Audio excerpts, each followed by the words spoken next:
what I want to say is, through growing up, what I've discovered is that this world is a very vast, very wonderful and beautiful one, and there are so many things to discover, but the most important journey I think all of us will go through is the journey in ourselves.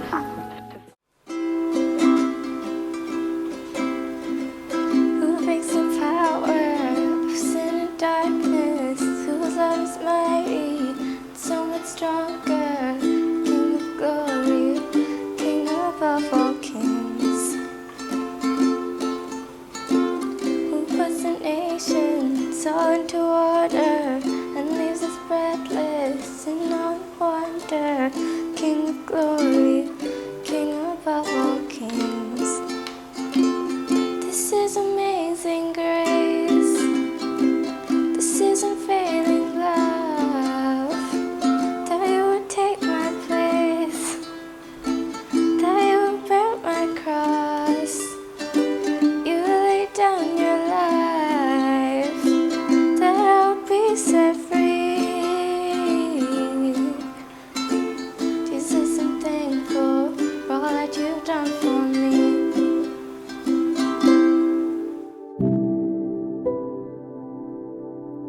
Hi everybody, it's Good Friday, and personally I rejoice on this day. As a personal conviction, I never fast on Good Friday. I never follow any morning rituals or anything on Good Friday. So this is my personal conviction that it is a day of rejoicing. When it says Good Friday, I literally go by the word good because Jesus has made it good for us. Jesus came and made a new covenant, a new relationship with us, and helped us to make a new relationship with God the Father. Whatever was lost in the Garden of Eden by the sin of Adam and Eve, He came to rebuild. He showed us a new way of getting blessed. He showed us a new way of building relationships with God the Father and with people. So basically, He came to rebuild, and He is still showing us how to rebuild. No matter how much of wrong has taken place in our personal lives, in our families, in our workplaces. When I say relationships, it includes all relationships.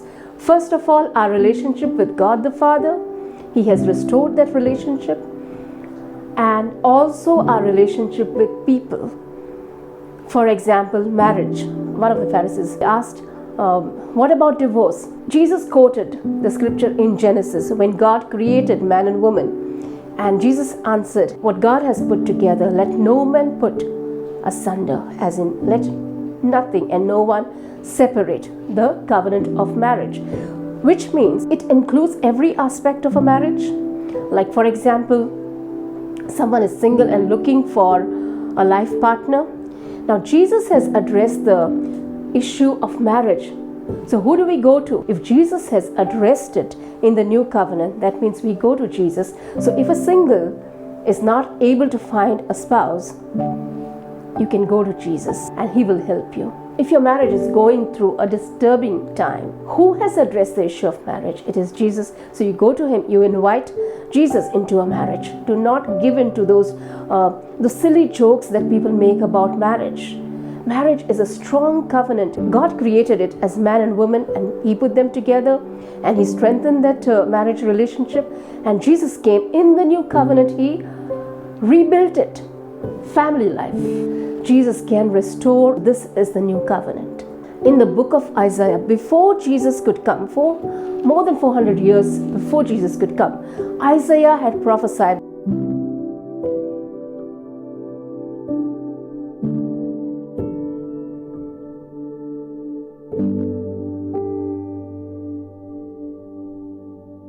Your God will come and will save you. So do not fear. And this was said years back. And when He comes, the lame shall walk, the deaf shall hear, the blind shall see, the mute shall speak. And when Jesus came, Jesus was literally doing all of this. Jesus sent a message to John the Baptist saying, the lame walk, the blind see. So all of these miracles which was prophesied years ago, Jesus was making it real. When he said lame walk, he literally touched those people who were not able to walk, and he raised them and they walked. But often Jesus spoke in parables. And today I'm not going to speak about the literal walking of the lame, even though I have seen right before my eyes the person who was not able to walk walking right before my eyes after prayer. But however, I'm not covering that. I've already spoken about healing before, so I'm going to speak about Jesus speaking metaphorically. The lame shall walk. Literally, he will help those who are unable to walk. But metaphorically, I think this is what Jesus means. If someone is lame, he is crippled. And if someone is crippled, what happens? His progress is stopped. For some unknown reason that you don't even know, if there is a crippling in your life in any form, it could be crippling in your relationships, it could be crippling in your finances, it could be crippling in your health. What is it doing? It is blocking the progress. For example, the situation that is around, it is sickness. It is one virus blocking the progress of thousands and thousands of people. Who has addressed this issue of the lame being able to walk? A person being crippled, able to walk. Who has addressed this? Jesus. So where do we take it? We take it to him. And we know that he has the answers for it. In any area of your life, if there is a crippling, how do we go about rebuilding it? By taking the problem to Jesus. I was believing for a second child. I was praying a lot. Even on the roads, if I would look at little girls, my eyes would start watering because I was longing so much. That was a desire of my heart. But it was in some way crippled. I had one miscarriage, so there was a problem. And so when I went to the specialist, she said, how did you have the miscarriage? I said, I went for a desert safari. Probably I exerted too much. So she said, that's a myth. It happens because of lack of hormone and nothing to do with your desert safari. It was something new to me.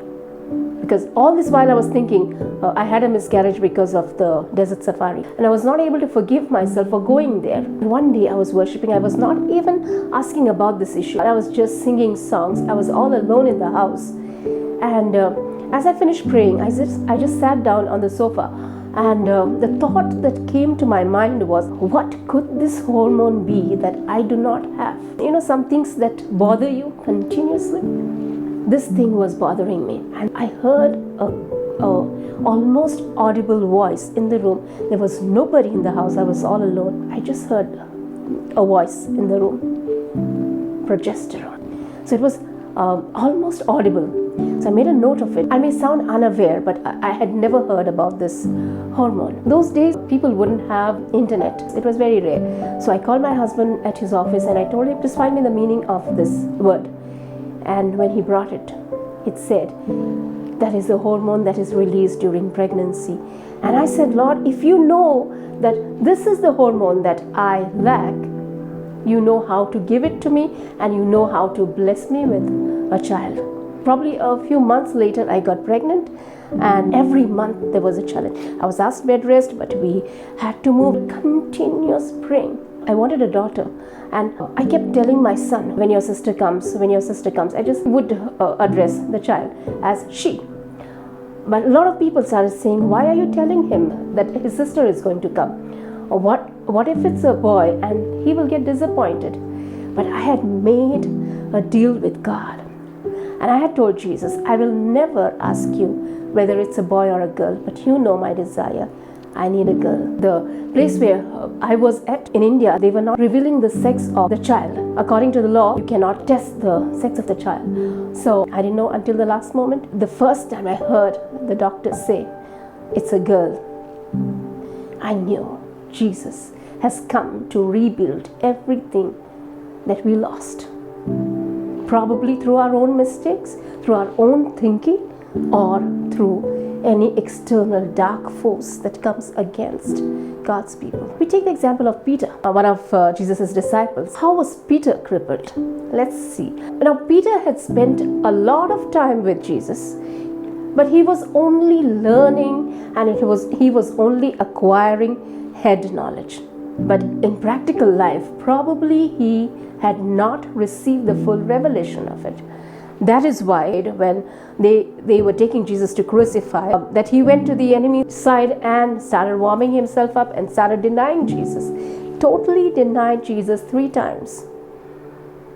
That is why also he was not able to pray in the Garden of Gethsemane. Jesus was saying, the time has come for me to go. Just pray 1 hour with me.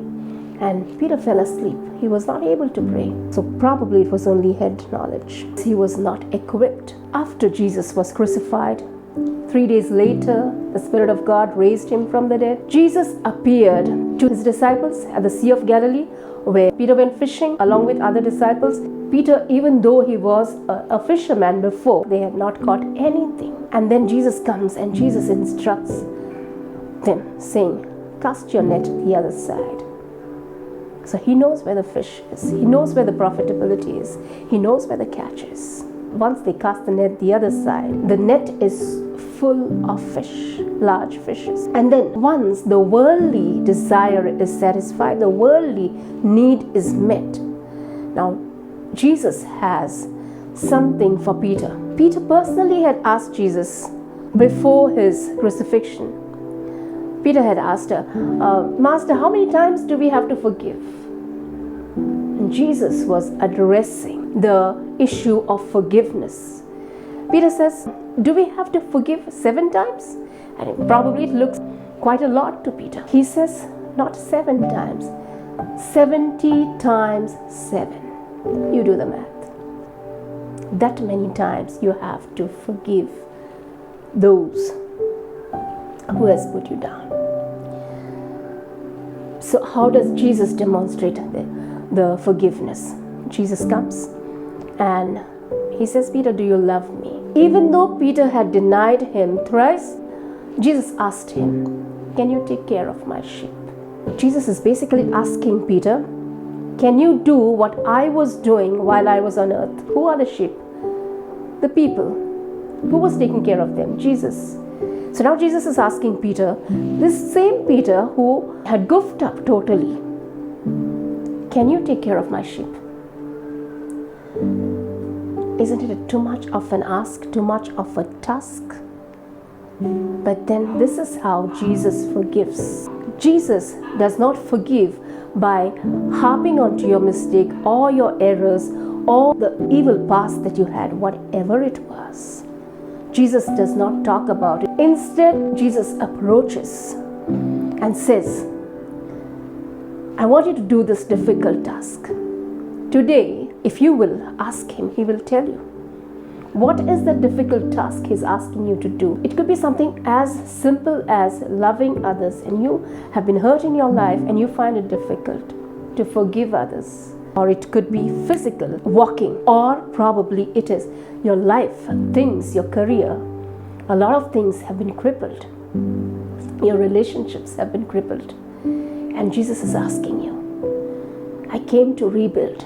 I want you to consider this difficult task. Even though it may be hard for you to consider that project, even though it may be hard for you at this point of time to expand your business, and if you will put your trust in him, he will rebuild that which has been crippled. If he asks you to do something, he will help you how to do it. Good Friday is not a day of mourning. Good Friday is not a day of sacrifice. If you fast on Good Friday as a sacrifice, you will be undoing your fasting, because you cannot sacrifice since Jesus has already done the sacrifice on the cross on behalf of you. So Good Friday is an opportunity for you to see a new way of blessing, to rebuild what you have lost, to rebuild and repair what has been crippled. The lame shall walk. I have been praying and putting up these videos.